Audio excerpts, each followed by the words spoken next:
再来看一个上新的画面，这是民进党总统参选人赖清德13分宣布伊副手萧美琴了后，伫今仔日早起9点，因两个是去中选会登记。咱来看现场上新的画面。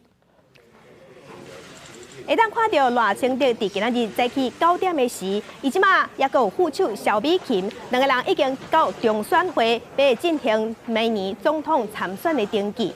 因两个嘛是今仔日头一组登记的人。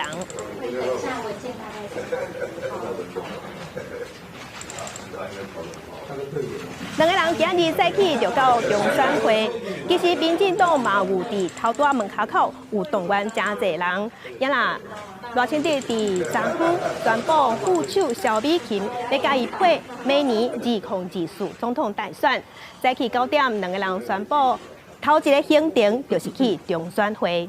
这是即马咱伫中选会现场看到上新的画面。继续来看昨昏的记者会。我是萧美琴，我回来了。为着咱的国家，我会聊落。 当日总统大选聊落去，大受大举强调无回避的空间。民进党总统参选人赖清德宣布副手是萧美琴，赖萧配正式形成。萧美琴背景经历也备受瞩目，不止捌做过4届立法委员，2016年高创下民进党第一摆伫花莲选举过半得票的纪录，同时也是台湾第一位女性驻美代表。请给予我们机会，我们会团结台湾。